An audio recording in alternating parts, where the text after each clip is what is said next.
This is the Grote GTLM-2 that I got for $99. Usually goes for around $150. Is it perfect? Nope. Is it good? Well, first let me slap one of these Patreon exclusive No Shred Zone stickers on it.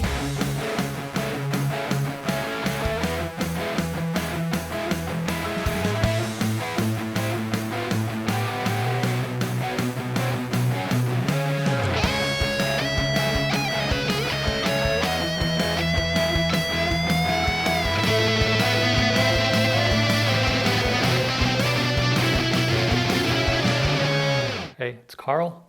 Welcome back to the No Shred Zone. Want one of these stickers? Well, join the Patreon, linked in the description and pinned comment, and I'll ship you a couple stickers worldwide. By the way, I'm also giving this guitar away on Patreon. So as I was editing this video, the first two co-producer patrons came through. Big thank you to Anthony G, a big thank you to Brad O. I don't know if I can express how much it means to me that y'all joined and are helping me make videos like this. All right, so it's not perfect, but is it good? We're gonna answer that. Let's start with what's wrong with the guitar. First, there are a few finish flaws.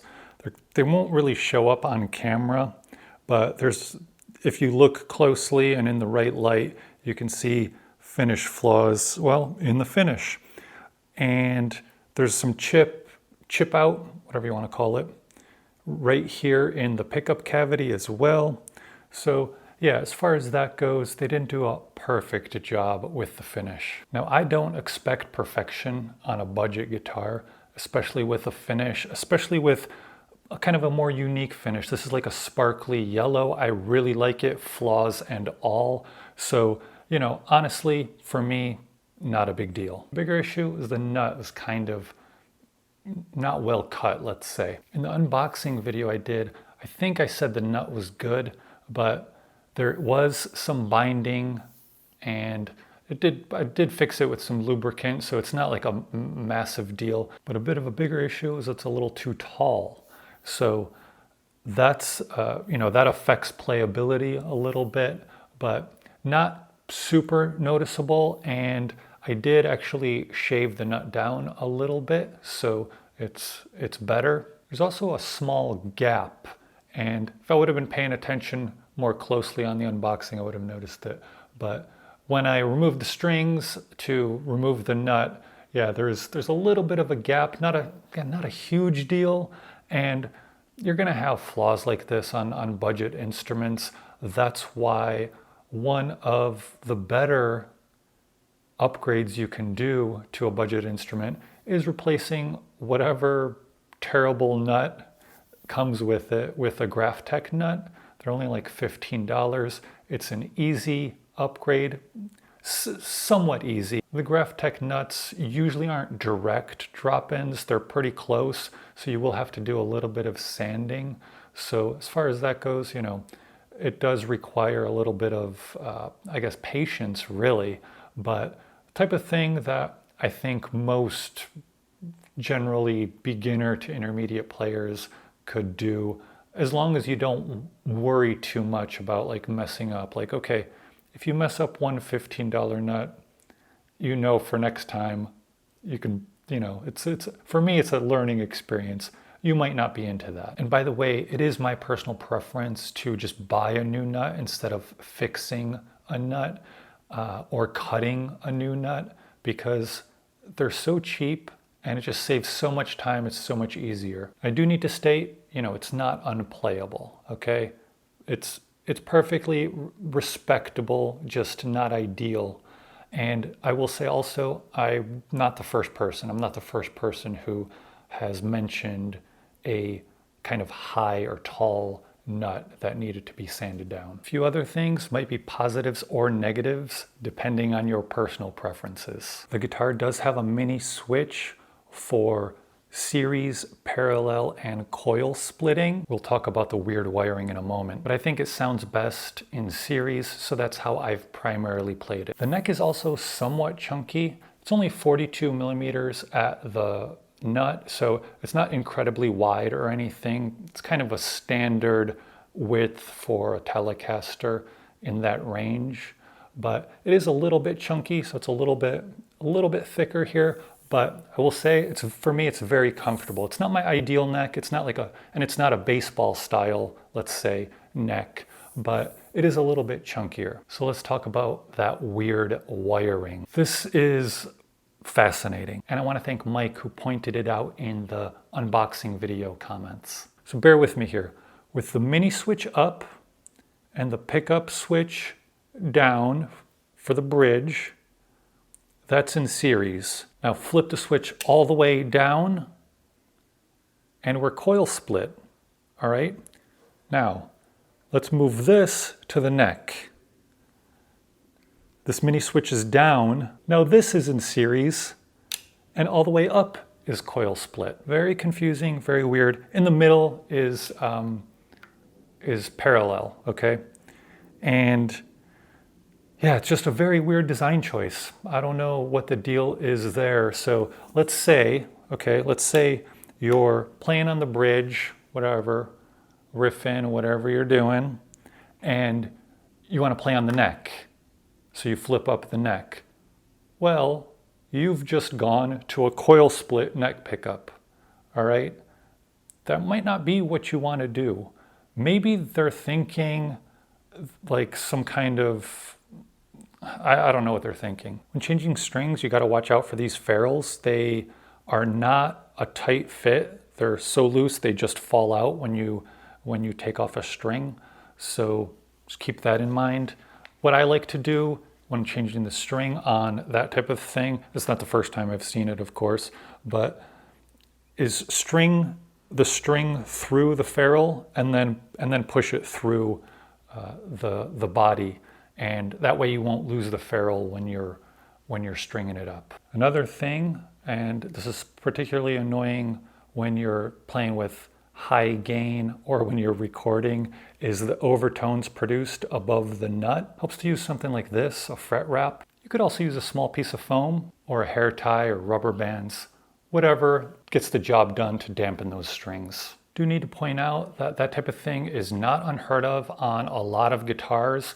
It's why they make things like fret wraps. It's why people, when they record, dampen the strings, because those type of things cause overtones that you probably don't want. Maybe you do want if you're Tom Morello, but generally you don't want that. So not unheard of. It's also why you see double string trees on these types of guitars. For example, this T's SBHE, because that helps with those overtones. Let's get to some positives, shall we? It's got a really nice roasted maple neck. I already kind of talked about the neck. Does feel comfortable even though it's a little chunky. It's got a 14-inch radius fretboard, so it's a flatter fretboard. You might not like that, of course. It's not kind of a standard Telecaster fretboard. The frets. Stainless steel frets with very well done rounding. That's not something you often see in this price range, so it's really nice to see how nice of a job they did with those fret ends. That said, there are a few high frets up towards like the 12th, 13th in that area, but I'm not getting any egregious buzz, and I've set the action to about 1.75 millimeters at the 12th fret of the low E and about 1.5 millimeters at the 12th fret of the high E. So the action's pretty low and it plays well. By the way, I don't personally care if a guitar has stainless steel frets. I know they're all the rage now, but doesn't really matter, I'll be honest with you. Nickel frets are completely fine. Yes, nickel frets can wear down and get divots, but that takes years and years. And it really depends on how hard you play, how often you play, and the string gauge you use. But anyway, the GTLM-2 has stainless steel frets, okay? And it comes with a really nice gig bag, which you do not often see in this price range. And honestly, you don't see in more expensive guitars. This is by far the nicest gig bag of any budget guitar I've ever purchased. Does that mean a lot? No, not really, but it's well made, it's got padding, it's a really nice gig bag. It's actually a nicer gig bag than you get in more expensive guitars. And of course the guitar does come with the necessary setup tools to adjust your string height at the saddles, and also to adjust the thumb wheel if you want to adjust the truss rod. More important than anything, the guitar sounds good, right? That's what it always boils down to. Does it sound good? Does it play well? Is it playable out of the box? This does check all those boxes. As far as the sound, I do want to point out, although this guitar does have a very modern look, the pickups are more vintage voiced, okay? The bridge humbucker is about 8.6K ohms, and the neck humbucker is about 7.4K ohms. I like the pickups just fine as is, but if you don't, check out the Better Than a Seymour Duncan JB video I did for a really, really nice budget option, especially if you're going for higher output than these. Final verdict, this is a solid budget guitar choice. Is it my first choice? No. Is it a decent choice in the $150 range? Yeah. If you wanted the specific style or colors, or if you want round frets or whatever that this guitar comes with, I think you'll be happy with it. But do keep in mind that you might need to do a little bit of work on it. For example, with the nut. Like I said, I wasn't the only person who had any issues with it. All right, join the Patreon because I am giving this guitar away on February 28th, 2025 at noon Eastern. And of course, like, subscribe, and comment. Let me know. What do you think about this guitar? Do you like it? Do you want one? Is it a pass for you? On to the sound demo.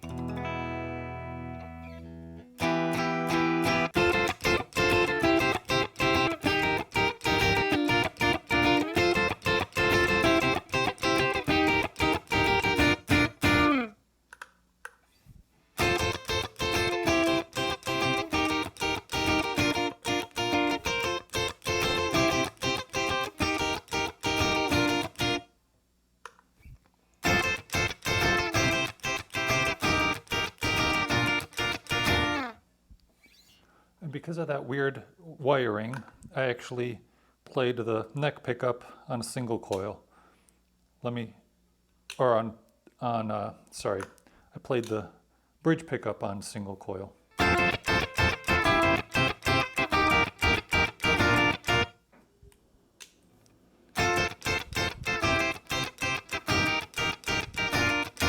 Enough of that, huh?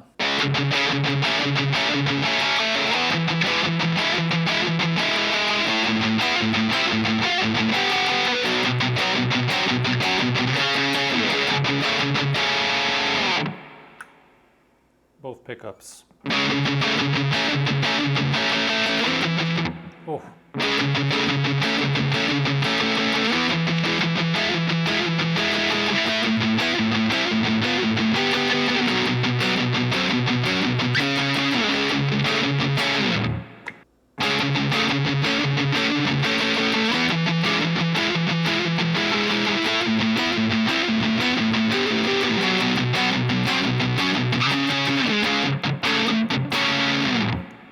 I could have at least played it well.